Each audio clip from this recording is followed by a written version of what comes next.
है superposition principle of charges. Last time हमने Coulomb's law पढ़ा था।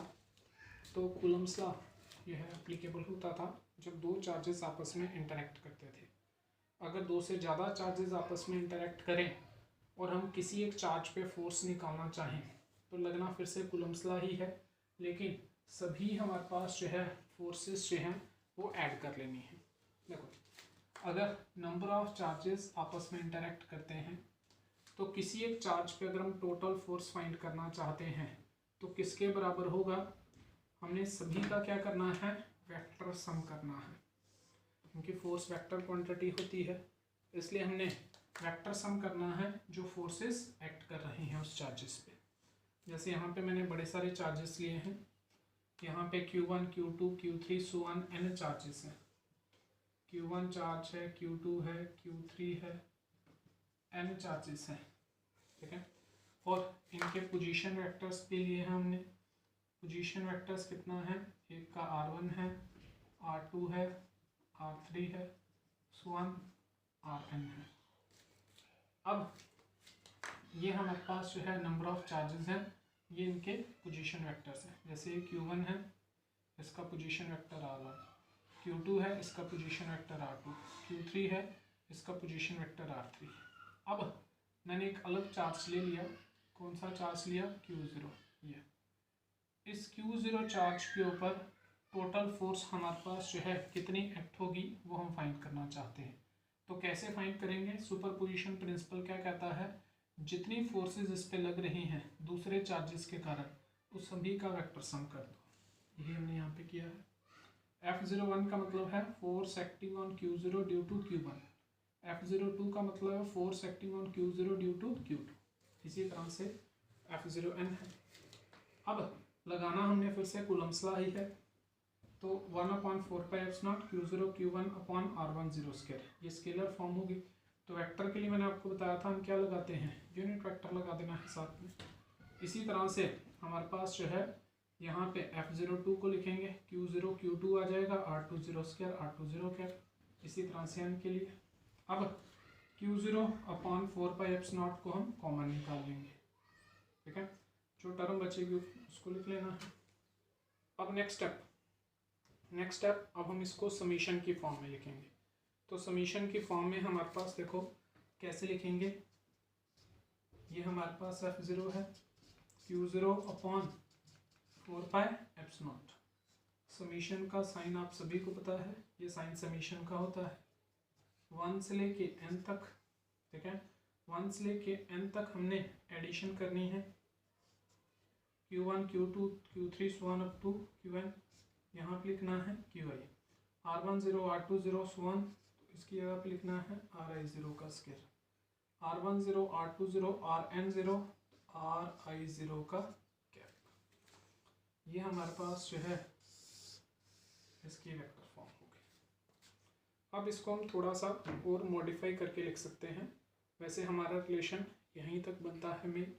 अगर हम इसको मॉडिफाई करें तो मॉडिफाई देखो कैसे करेंगे।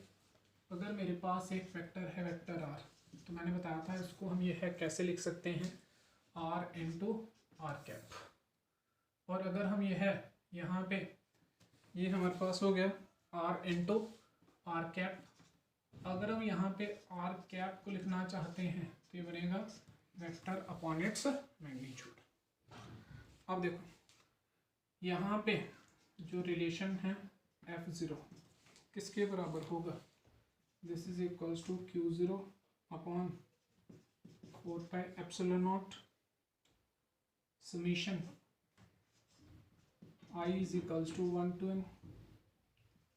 This is Qi/r i0²।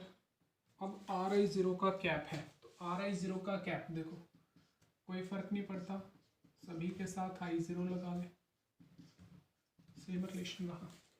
तो r i0 के कैप की वैल्यू यूज कर लेनी है। r i0 vector, r i0 magnitude. This F0 is equals to Q0/4πε0 summation I is equals to 1 to n R i0², और ये क्यूब हो गया। This is ri0 vector. ये हो गया। एक्चुअल रिलेशन हमारा यहाँ तक भी ठीक है। अगर आप इसको और मॉडिफाई करना चाहो तो आपको पता है हमने डिस्प्लेसमेंट वेक्टर लिखा था, तो ri0 कैप, इसको हम यह अगर लिखना चाहें तो कैसे लिख सकते हैं, ठीक है। ri0 कैप या ri0 वेक्टर, वेक्टर को लिख लेता हूँ मैं सीधे ri0 वेक्टर। तो ri0 वेक्टर कैसे लिखेंगे, r0 vector minus ri vector. आप सभी को पता है r12 वेक्टर हम यह कैसे लिखते हैं, ठीक है। ये हमारे पास जो है 1 है, ये 0 है, ठीक है। अब अगर हम सिर्फ इसको लें तो r1 प्लस ये हमारे पास वेक्टर बनेगा ri0 वेक्टर, किसके बराबर होगा, r0 वेक्टर के।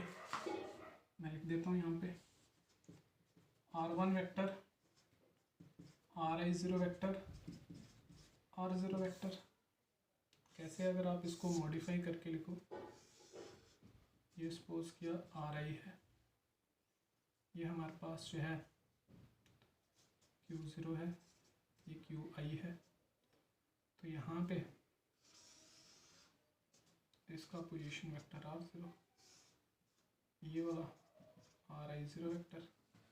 तो आप देख सकते हो यहाँ पे ट्राइंगल्स लॉ लगाएं तो ये इसके बराबर हो जाएगा। तो ri0 वेक्टर किसके बराबर होगा, r0 vector minus ri vector. Okay भाई, यही चीज़ हमने यहाँ पे लिखी है। अब इसी को यहाँ पे लिख लेना है मॉडिफाई करके।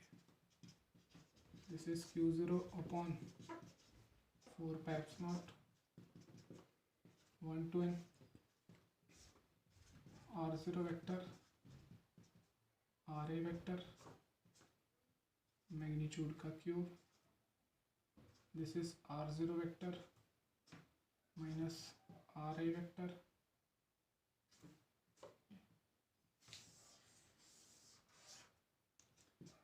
ये रिक्वायर्ड एक्सप्रेशन है।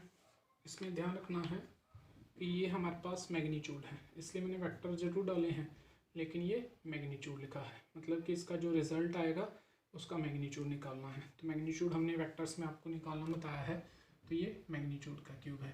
ये हमारे पास जो है वेक्टर है, ठीक है। Okay, thank you.